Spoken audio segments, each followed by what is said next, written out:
Welcome to Take the Lead Radio with Dr. Diane Hamilton, where she interviews some of the most successful leaders, entrepreneurs, authors, speakers, and other individuals who will inspire you to take the lead in your career and personal life. And now, here is Dr. Diane Hamilton.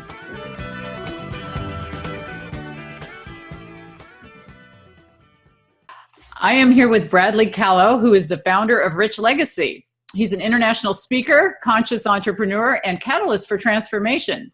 Consulting with businesses on advertising, marketing, and public relations strategies before the age of 20, Callow is no stranger to blazing his own path. He's committed to challenging the status quo and has a passion for helping others to succeed. So I'm very interested in the work you do. Welcome. Thank you. I'm jealous of your radio voice. I'm gonna have to borrow that sometime. That's a useful tool these days. Do I have a radio voice? World.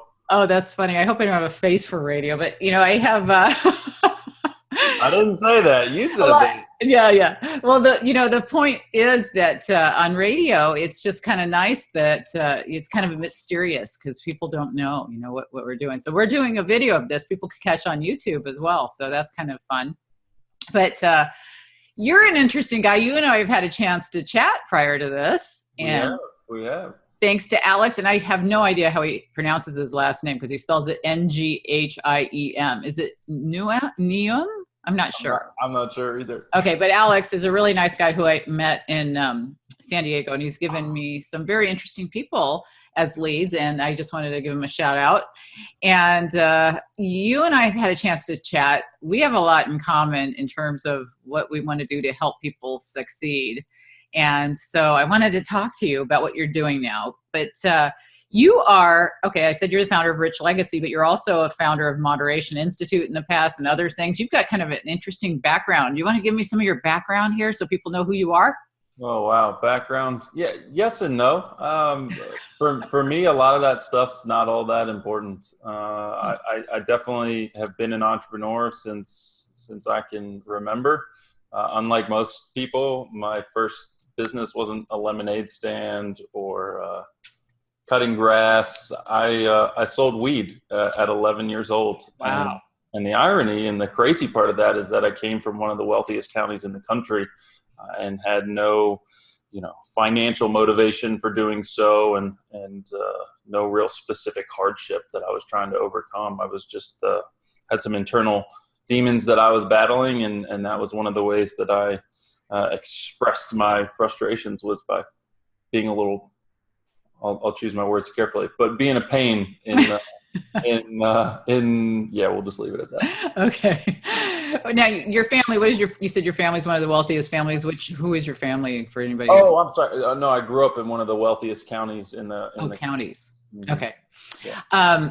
Well, I know you've had some experiences in the past that led you down a negative road, and you've written about that. But you came out in a very positive way.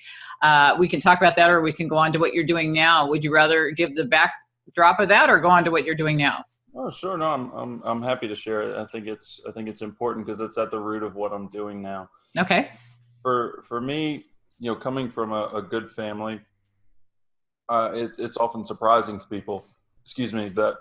I'd start selling drugs at 11 years old, and I started I started smoking weed at 11 years old as well. And, usually the knee-jerk response from people is, how did your parents not know that? Are you kidding me? Like, that's just horrible. What do you mean you came from a good family? How would they not know you're doing drugs at 11 years old? And my response is always, well, when was the last time you looked 11-year-old in the eyes and were like, man, I bet that kid's high right now. They all act like they are, right? Yeah, you don't know. Right? I mean, it's interesting, but for me, I started at a young age and things progressed pretty quickly, but I kept up a relatively good front. Certainly had some warning signs, but like any parents, they always wanted to see the best in me, and not my kid or not my child is a conversation I have all the time with families, and mm-hmm. they know something's wrong in their gut, but they just don't want to believe it. Right. But so things for me got worse, and by the time I was 26, I found myself on my knees with a gun to my own head and in a Los Angeles apartment, and I still to this day have no idea why I didn't take my own life. But the the challenges that brought about and the desire to change that brought about led me down this journey of personal discovery and a desire to help other people. Right? How can I not prevent other people from experiencing pain, because I don't believe in that, but how do I change people's relationship to pain? How do I change people's relationship with that gnawing voice that tells them they're not good enough, or that everything they do is inadequate? And for me, that voice did come from my father for the most part. Him, like most, I call them high performing parents, are inherently good problem solvers. That's what makes them successful. Right. And so my dad's way of showing me love was always to show me the right way to do things. And so that just undermined my self-esteem at every turn. So, I'm 5 years old is the first memory I have of this. And I'm washing the dishes and there's bubbles flying everywhere. And I'm super excited. And I'm like, standing on my little stool. And my dad walks into the kitchen and he says, "Oh, that's great. I'm proud of you. That's really, really cool what you're doing. But just so you know, it's the friction of the brush that gets the food off the plate. You don't have to use the hot water or run the water on full blast." Right? So you can just imagine this little boy kind of crumbling under the weight of, being disappointed. And that was just a recurring theme. And again, it was his way of showing love. He thought he was teaching me all these things, right. But for this little boy who, was fragile to begin with, I just, it became that voice of nothing I ever do is good enough. And so I chased that, and I looked for external ways of feeling good about myself, whether that was, feeling like I had power because I was selling drugs, or chasing women, or fighting, or all these other stupid things that I was just trying to feel better about myself, this wounded little boy. But yeah, so then at 26, I decided to turn my life around and spent 3 months in a wilderness program in Colorado and Utah, and didn't shave or shower, but I didn't shave the whole time. I showered, I think 5 times, 6 times, something like that. And, it sounds horrible, but it's the best thing I ever did. It absolutely changed my world. And now I've turned that journey after working in mental and behavioral health for about 5 years, opened my own company helping people control or quit drinking. And then I went on and opened another company that basically helps affluent families teach their kids life skills. Because what I realized is at the end of the day, I didn't have the life skills to deal with life. And I'm seeing more and more, and we all are as a society, especially in the affluent, we've got an adolescent suicide rate that has quadrupled since 1950. And the highest increases are coming in that affluent demographic, that there's a real need for some change there.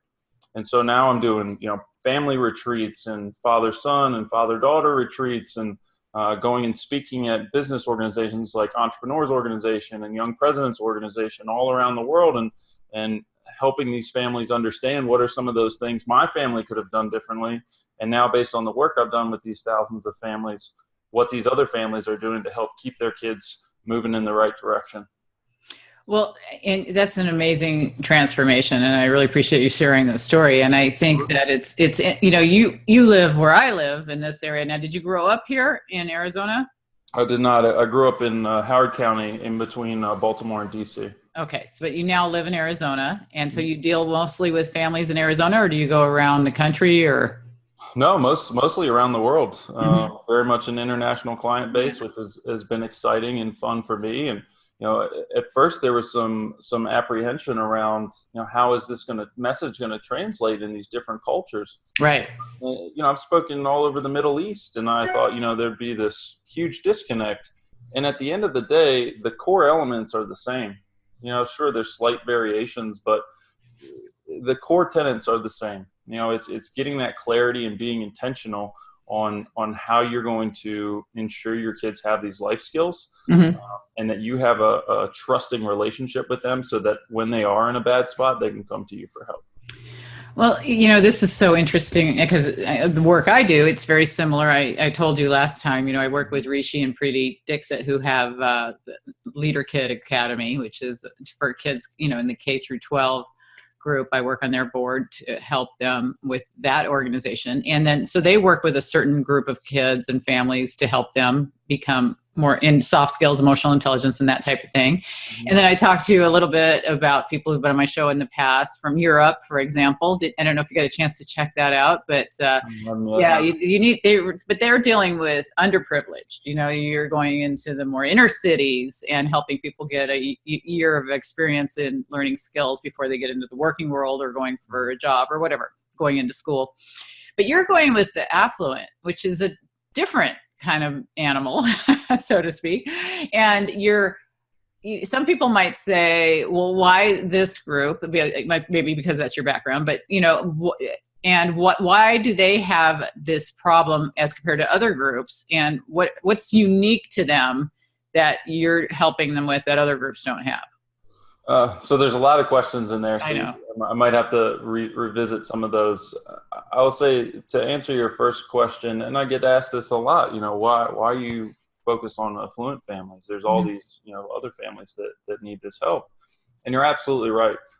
There are, you know, virtually every family out there can benefit, right? I work with families on a spectrum of, you know, my son just recently threatened to commit suicide, to, hey, we're a solid family. We've got a good thing going, but we're just trying to be even more intentional and help put some things in place to improve our odds of strengthening our relationship and communication in order to do so.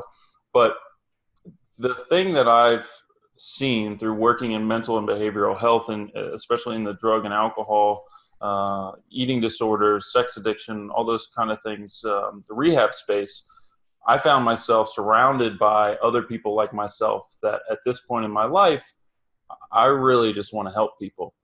And when you really just want to help people, you have a tendency to screw yourself as a business person. Yeah. Because it's like, oh, you know, here's a scholarship for treatment. Oh, here's this discount for treatment. Mm-hmm.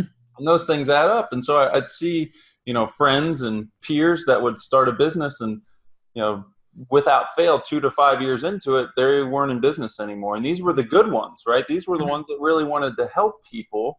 And so I took note of this. And Right. So to me, it was, I'm going to start with the affluent demographic.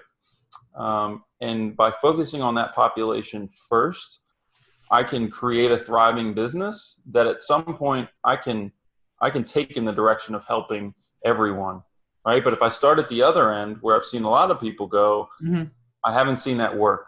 Right. So I'm all about thinking differently as an entrepreneur. And I also chose to focus on entrepreneurs and executives for the most part, because my feeling is, if I want to create impact, right, if I want to create the maximum impact, if I can change the hearts and minds of those executives and entrepreneurs around how they feel about work and family balance, if there is such a thing. I call it work and family, or work-life integration. But if I can change the way they view that, if I can show them that in their own family and they can benefit from it, they can then take that to their work culture and impact all their employees, right? And then I also encourage all the families we work with to volunteer, right? So I'm looking to impact those other communities that aren't affluent, just not in the same direct fashion that you might be used to with a nonprofit or something geared towards those folks. I think your next question was around what is different about this population. Right.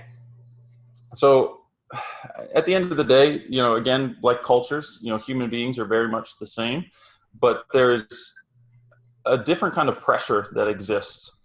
And it's different because even if you have a set of parents, mind you, both parents, right? Because sometimes you can just have one and that makes all the difference. But two parents that are very supportive and not you have to get straight A's, you have to go to Harvard, you have to, you know, be a doctor, whatever that is. They don't have those unrealistic or and a lot of times ego-driven expectations. These kids are under a different kind of pressure. And here's why. If you come from an affluent family, society expects more of you because you've got no excuse, right? You've had every opportunity. And if you still aren't amazing, because you're supposed to be amazing if you come for money because you've had all these opportunities. And if you aren't amazing, there's something wrong with you, and they internalize that. So even if you've got a family system that's supportive, the outside communal system isn't supportive. It's telling you you're not good enough all the time, right? You combine that with the impulsiveness that is already inherent in today's generations, with the fact that they can get a lot of the things that they want, right? And when you get all the things that you want without having to work for them, it sets up a false expectation and an unrealistic way of viewing the world. And that can start to impact your work ethic, right? It's actually, now I find, the greatest advantage you could have is to come from a family without resources up until you're about halfway through high school, maybe, and then get the money. Win the lottery. Right. Well, no, not the lottery. The lottery's, but let's say your parents are entrepreneurs, and that just started to really take off at that point. Because then at that point, you've still seen and work. Yeah, you have that work ethic. You didn't get everything you ever wanted, and then now all of a sudden you have the resources to catapult you even further. Because it's a real advantage to get that grit and that resilience that comes from not having things handed to you. It is an interesting thing. I came from a family that was wealthy, and you get you see the sense of some people wanting, in that kind of not my family necessarily, but just every family that I knew, there was a sense of entitlement that, you really don't need to do that much. It was a very strange background that I had, because neither of my parents worked. And so, because my father was born legally blind and he couldn't work, and my mother was a housewife. And so the family just paid them to live. So I never saw anybody working growing up. So but I was like you, I had anything I wanted. I didn't have to worry about things. And it's interesting to see the people who grew up like I did that don't have any drive or desire to work. And then I like, you couldn't keep me from working. And I don't know, some of it is just who you are. Don't you think there's some sense of what you're born with? But I think that's probably why I'm writing a book about curiosity, because you were saying something about the right way to do things, that your father was telling you, you got to, clean the dish this way. And there's your environment, around you, that what he said to you would maybe make you back down. And if he said the same thing to your brother or sister, they wouldn't even hear it. So it's interesting to see the impact what our environment has on our curiosity and our ability to succeed. Have you found, like, families, like, one will be just this completely different than the other sibling? Absolutely. And I'm more and more I'm a huge believer in trauma, which is a different conversation. Well, it's the same conversation. So I believe there is big T trauma and little T trauma. Big T trauma is, sexual violence, abuse, witnessing a horrific event, combat, these kind of things. Little T trauma is more emotionally driven, abandonment issues, self-esteem, those kind of things. And those experiences reside in your nervous system. So when you experience trauma, these things get locked into your nervous system, and over time it just builds up. And so if the nervous system becomes too dysregulated, you don't feel comfortable in your own skin. And so the levels of that differ based on, your inherent sensitivity to begin with. And then combined with what types of trauma or combinations or ages you experience them and all these kind of things. But at the end of the day, for me, I could sit in a chair in a room with no other stimulus whatsoever. Let's say all white walls, nothing. And I would just be crawling out of my skin. And that's why I was always looking for something to feel okay. Right. And, for me, I may have had some big T trauma that I've blocked out. I'm not sure. That's a different conversation. It's something I struggle with. I have this gnawing feeling that there's something, but I can't pinpoint it. So I spent a lot of my life frustrated as, why am I so crazy? I didn't know all these things, right? I didn't know about trauma and all these things, or little T trauma or big T trauma. And I always felt like, why am I so crazy all the time? This is absurd. Why am I destroying myself? But then I started to learn about how actually the stress that the mom is under in the womb can actually impact your nervous genetics of some sort, right? Exactly. And so that fragility, and I work with families on this all the time, and it's usually a red flag in the talks that I give. where they say, oh yeah, my kid's really sensitive. Well, that sensitive kid is going to respond way more dramatically to all these experiences, like my dad telling me, the right way to do things. Because Yeah. you're really right, to a kid that isn't as fragile or its nervous system isn't as dysregulated, that might roll off their back, no problem.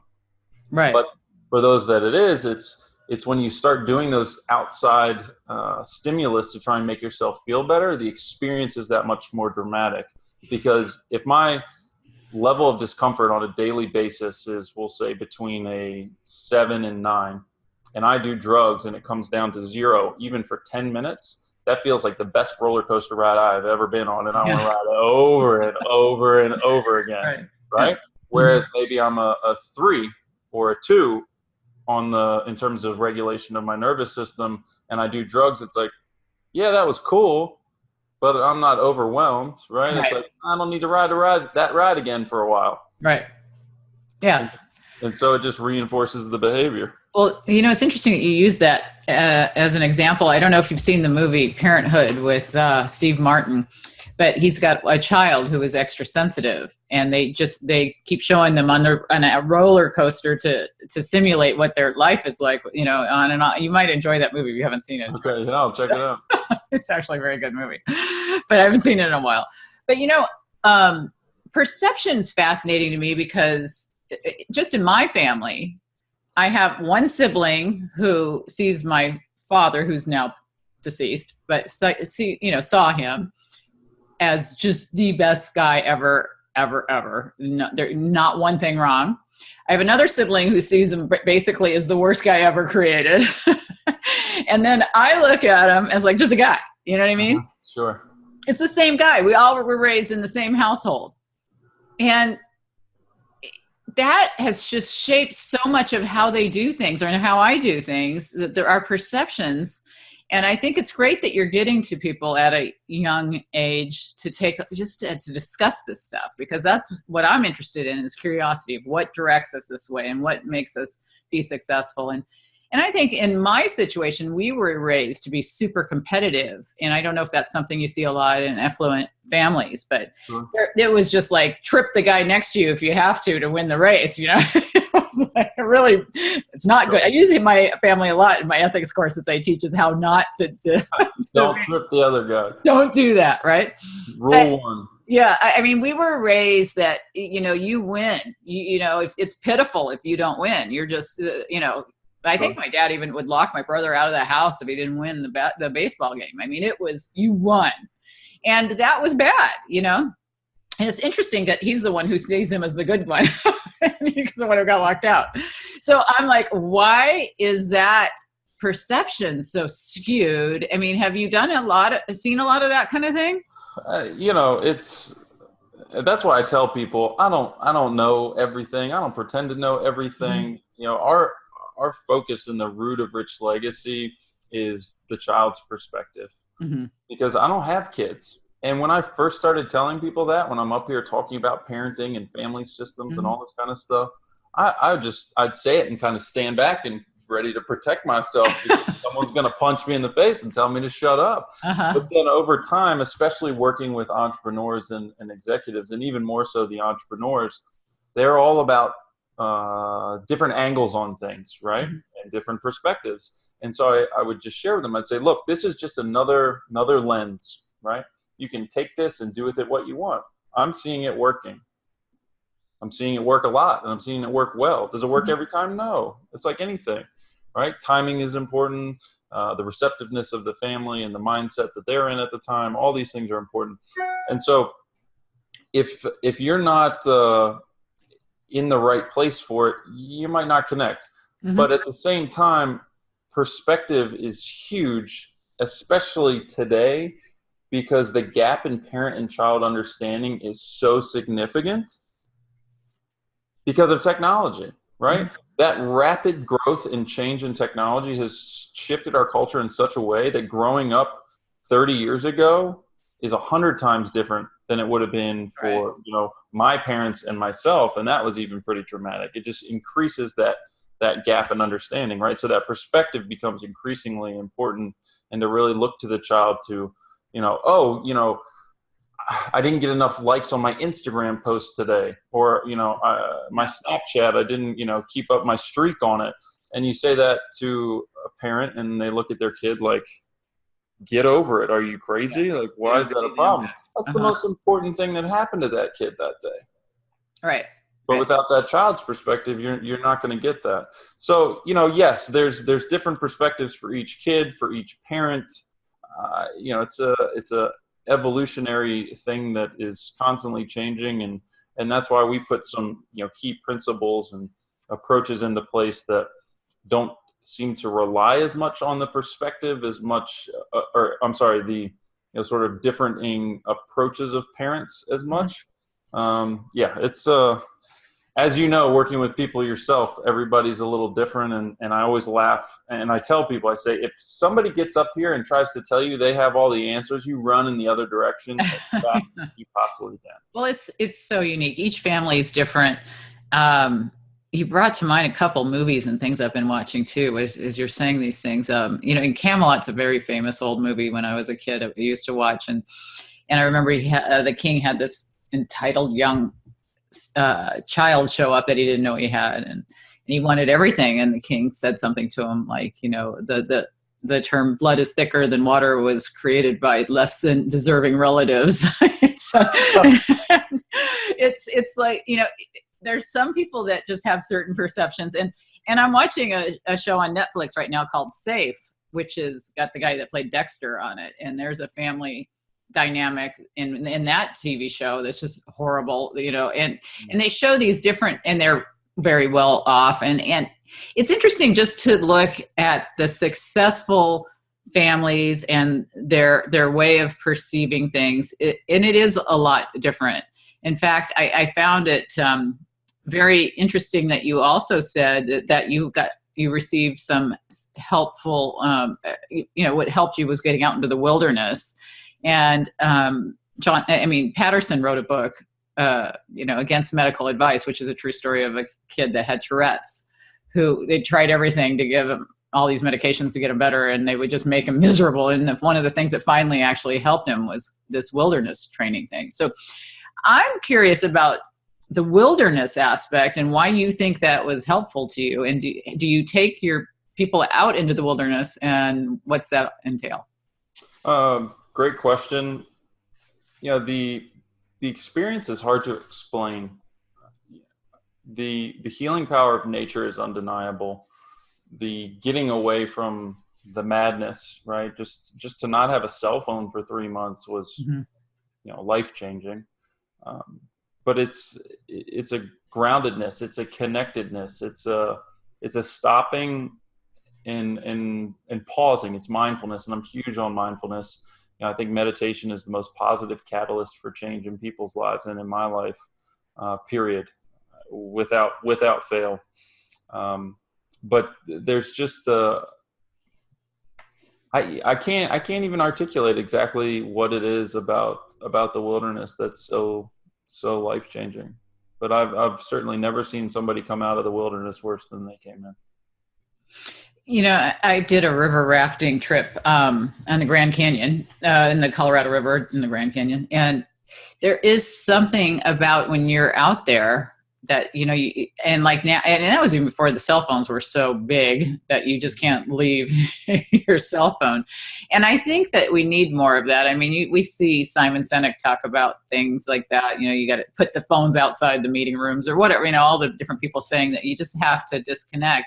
Sure. And I've heard that the next generation Z is going to be a little bit different than the millennials in terms of, if they need it as much. And it'll be interesting to see, how low in age are you dealing right now? And are you seeing any difference past the millennials in the next group? So the sweet spot is 8 to 13, just because they're at that point self-aware, or starting to be more self-aware in how their actions affect others, whether it's in the family or in their community. But after that, puberty kicks in, and that's a whole nother animal. I mean, we certainly work with teenagers and have done some amazing things, but it's a tough road. And we've also done a lot of work with young adults, and had some really great experiences with families with kids that age. But younger than that, anything that we talk about is beneficial to kids younger than that. Mm-hmm. Just by putting these practices in place. Like, for example, one of our big things is once a quarter, do something one-on-one with each kid.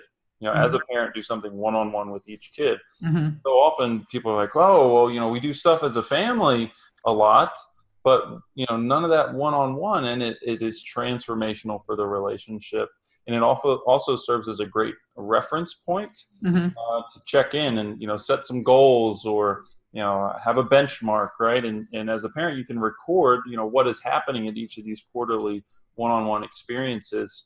And it can just be a few hours, right? But where you're really engaged, you're not on your cell phone.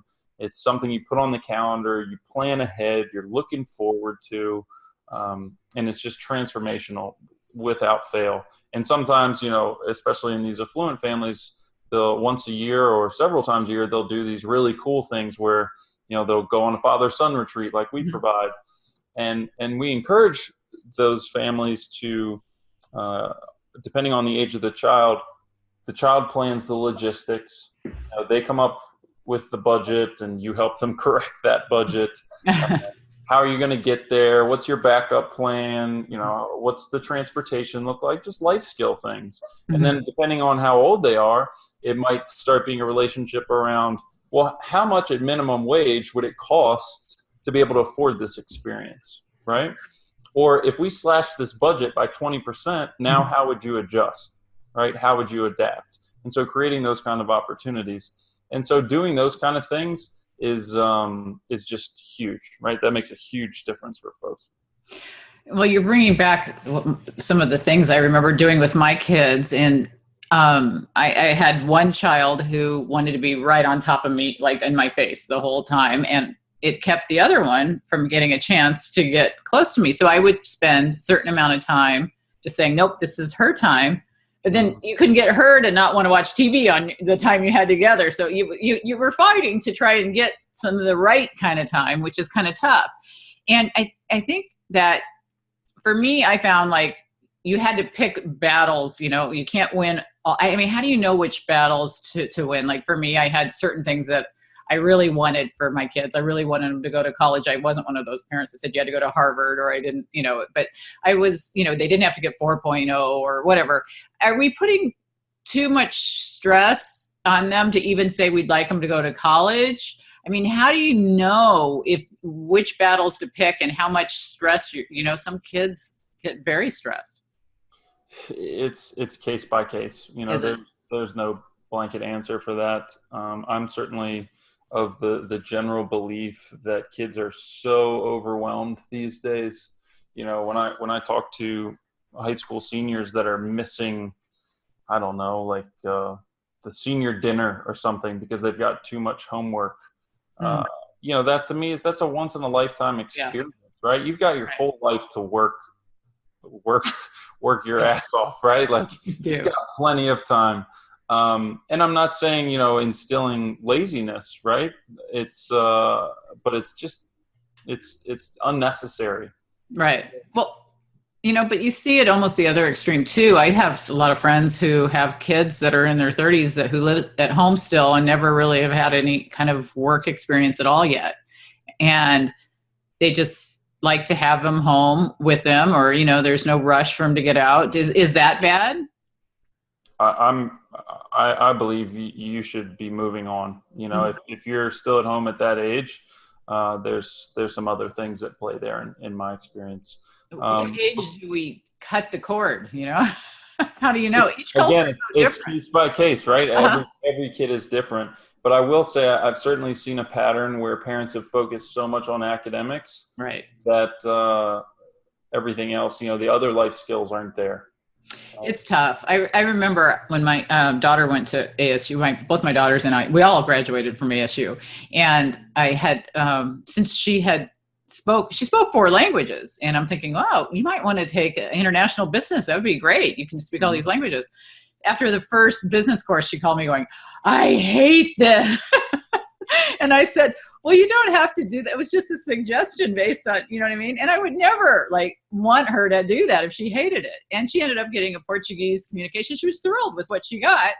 And, but I think that she knew she could tell me she hated it. You know what I mean? And I think some kids feel like they're stuck in this thing that their parents is telling. How do we know if we're pushing them too far?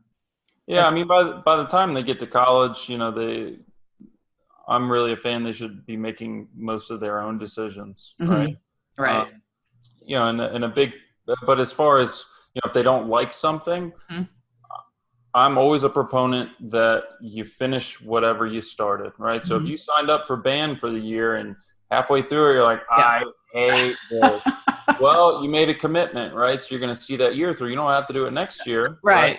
That's exactly how I see it. Yeah. Right. But it's also having a conversation around it. I'm such an advocate for treating kids like adults wherever possible, giving them choices, right? How do you get the buy-in? How do you get the buy-in? Because once you have the buy-in, it's a whole different conversation. For example, if something's my idea, get out of my way. I'm going to make it happen. If it's someone else's idea, I'm like, you know, I might get around to that, right? That's just human, regardless of how old you are. So when you start giving kids choices starting at a young age, you know, do you want to do your homework before dinner or after dinner? You got to do your homework, but you can do it before or after. And at least then there's some ownership there, right? There's some buy-in. Do you want to do the dishes now or do you want to do them after this? Or, you know, okay, you want to go to college or do you want to do this other thing that sounds super, super horrible? So they want to pick college, you know, whatever it is. Yeah. You can be creative, but at least then they're making choices and making decisions for themselves, and really starting to create that internal dialogue, right? Because that inherently good problem solver that's prevalent in these high performing families, anything you're good at, you want to show off, whether it's your kids or somebody else. So it's like, oh, well, let me fix this problem for you, little one. Like, let me show you how to do this. Let me do this for you. And, you know, that's not teaching that same internal. Giving a kid a fish. Right. Yeah. Well, it's like riding a bike. We always use this analogy. It's you know, when it comes to riding a bike, you can leave those training wheels on for as long as you want. Right. But if you see a 40-year-old with training wheels, you're going to get concerned. Yeah. Right. Or mom running along behind him, holding on to the bike seat. You know, there's time to have a conversation there. Because there's so many beautiful things that you learn from riding a bike. You know, you learn that you can fall down and get back up again. You learn that if you go too fast around a corner, you're going to fall and it's going to hurt. So you learn boundaries, right? It's like these kids that get 10 DUIs and their parents just keep bailing them out and bailing them. They're not learning any boundaries, right? You also get freedom that comes with riding a bike and that independence, but you don't get any of those things. You know, I've gone beyond helicopter parent. I wrote an article, I haven't put it out yet, called Bubble Parenting, where it's gone beyond this idea of just being over top of the child. It's now, I'm not even going to let the kid do anything. I'm going to do everything for them because I'm so afraid of them, you know, failing or being hurt or any of these other things. But then those kids get to college and they implode. They go off on their own and they just implode, or they get out of college and they implode because they just don't have that grit or resilience that comes from failure. Yeah. Yeah. And you need that failure. Now, I agree with that. I remember having a conversation with one of my daughters. One of her friends got maybe was in jail for DUI or did something bad, and I can't remember. And I go, I'd leave her in there overnight. That, you know, and I made sure she knew that I'm not getting that happens to you, honey. I'm not going to run and pull you right out, right? But I didn't want her to think I wouldn't leave her in there forever, but I'd want her to think that there's going to be some consequence, right? Sure. But, you know, I think that it's tough though when you have, I mean, I'm not a typical person probably as a mother in terms of, I mean, I have 10 jobs, I do a million things. And I always worried that I'm causing my kids stress because they may not want to do as much as I do. And maybe they think, well, you do all that, I feel like I have to do all that. You know what I mean? How can we let our kids know that just because I do this doesn't mean you have to do this? You can pick this or that. I mean, do you have those kind of conversations? So one of the most powerful questions you can ask your kids in this this depends on the relationship you have and sort of how often you ask these kind of questions and have these conversations, what kind of response you'll get. So you might have to ask it multiple times, but it's what expectations do you feel that we as your parents or I as your parent have of you that we haven't verbalized, right? What expectations do we have of you that we haven't verbalized, right? Because, I talk to kids all the time that think they're supposed to be a doctor. Right.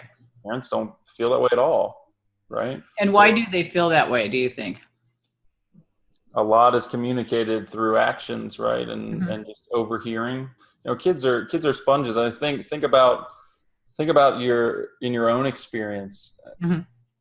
I talk to parents all the time. Like, those little like quirky mannerisms that your mom or dad had, or those like odd things they used to say, and you always thought it was kind of weird. And then all of a sudden you find yourself doing that thing and you're like, what just happened? Like, no. Wait a minute, right? Again. And so, kid, you're not really parents, you're role models, right? Kids are, you can sit here and say, the number one complaint from kids I get these days is, if my mom or dad tell me to get off my cell phone one more time while they're on their cell phone, I'm going to lose it. Right? I don't think I've ever done that, so I'm feeling pretty good right now. There you go. But my kids are so much older now, and so I have millennial kids, so I didn't have that as the cell phones were after that time. Is it just each generation has its unique issues? Do you think it's harder to parent now because of technology? I think it's harder than ever to be a parent or a child, but I think it's also, there's some more amazing and beautiful opportunities that exist as well. For example, harder, it's, the marijuana conversation, right? Back in the day, a parent could say, hey, smoking weed will give you cancer and rot your brain out. And you're like, you can look it up now, right? I guess that's the way it is. And now the kid will come back with 45 pages printed out from the internet with highlights and earmarks and everything else. And it's like, if you want to notice section C, line 3, I'm going to have to respectfully disagree with that. So that's incredibly difficult. And again, that gap in understanding is so dramatic that it's like they're speaking a different language. Right? And that's why we focus, for the most part, on the whole family system versus just the parents or just the kids. Right. You can teach the language to one group or another group, and then they come together and they lose it because it's not sustainable because they're not speaking the same language.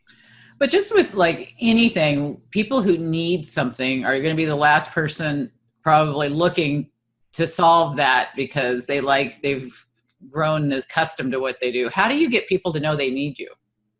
That's still a work in progress. It's a phenomenal question. Some people just get it. The line of conversation I've been having a lot recently that people seem to really connect with and understand is, especially with entrepreneurs and executives, is I say to them, okay, what are your goals for your business? And I'll be like, well, how much time do you have, Bradley? Yeah. And they know those, right? Would you like my 5-year goals, my 3-year goals, my 1-year goal, next quarter, next week? What are we talking here? I'm like, okay, great. Let's hold on to that. What are you doing to ensure that you reach those goals? Well, we've got a solid business plan. We've got, quarterly employee reviews. We've got, training. We've got, these outside consultants. We do these corporate retreat, you name it, right? They do all these things. I say, awesome. Okay. What are your goals for your family? Deer in the headlights. Well, happy, healthy, successful. I'm like, okay, great.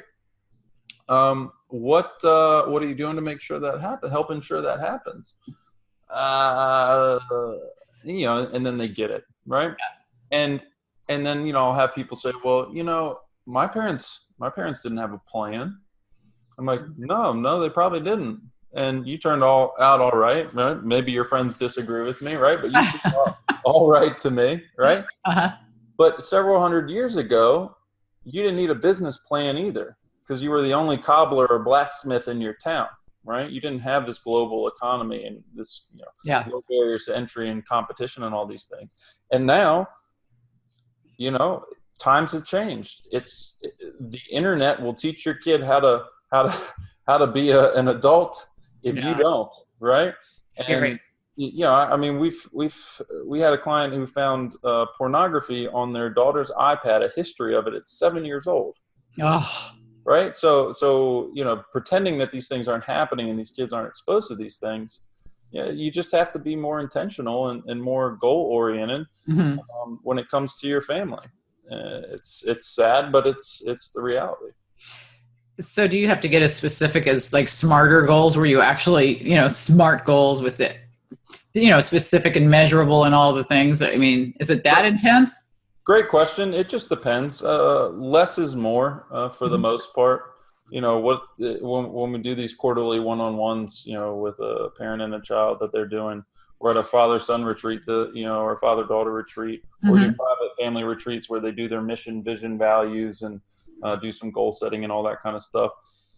We've learned over time to keep it simple because these families are all busy and overwhelmed as it is. And so, what's the one thing you're going to work on this month? What's the one thing you're going to try and do differently? We're going to try and have family dinners, I don't know, twice out of the week for this month, right? And then next month, maybe we'll work on another goal. Next month, we'll work on another goal.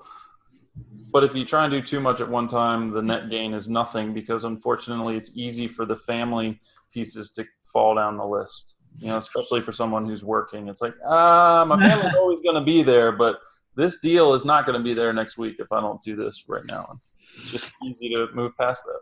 I could see a lot of business people wanting to do like a SWOT analysis on their family. I mean, I can see how they can find those. Yep. Yeah. I've had students do that personally, in class. And I think that when I have them do that personally, that when they come up with weaknesses or threats, that they come up with solutions as well. And I don't, I think that would be a really important thing. Is that something that you do? That's what we look at within the context of opportunities, for sure. So, great point. How long do you spend with these families? So a private family retreat's a little more than 48 hours. We started doing them. So we'll either, go to a location, maybe they bolted on to the beginning or end of their vacation, or they just want to get out of town. A lot of these folks have, second homes. So we'll go to their second home just to get out of the environment. But then we've also found not only for convenience, which is how it started, but for impact, doing it in their own home. We joke to see the animals in their natural habitat. It's so funny, but to see them in their normal environment and how they interact is really powerful as well. So we do that. The father-son retreats, father-daughter retreats, 3 to 5 days, just depending on the experience. The 5 days a little more involved and usually has some cool, hot air balloon rides or whitewater rafting or something cool added on. And, the 3-day might just have zip lines and, tubing and something. I mean, we still do great stuff regardless, but there's just kind of an added and a little more one-on-one experience there too. So do you find that it's the men or the women are more drawn to it?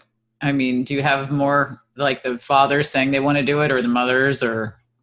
That's a question I cannot answer in an unbiased fashion because the main two organizations that I speak to and where our clients come from are EO and YPO, and they're predominantly male. So certainly the spouses, in the male-female sense, if it's a female, they tend to get more excited about it and are a little more proactive about, reaching out to us and making it happen. But, I find a lot of dads, are on board too. They really, especially when you use the business comparison, they're like, oh man, that kind of hurt a little bit.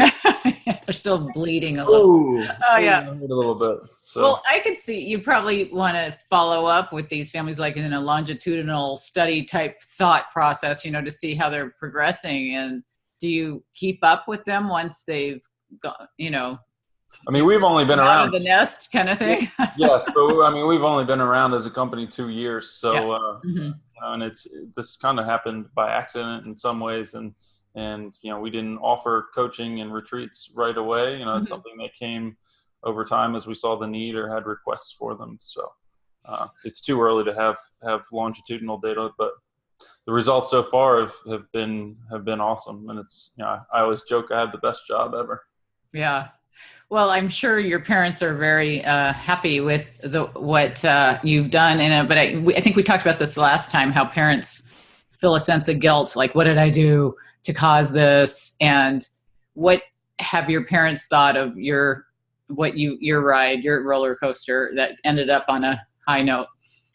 It goes back to that idea of not my kid, right? Mm-hmm. Which is a very common conversation. No one wants to believe it. In your gut something's maybe off, and it's hard to go there. Mm-hmm. And that's the value of an outside perspective, right? I say it's hard to see the branches through the leaves. It's kind of the Rich Legacy thing because of our logo versus the forest through the trees. But it's a tough road, and everybody, like we've talked about, everyone's different and unique.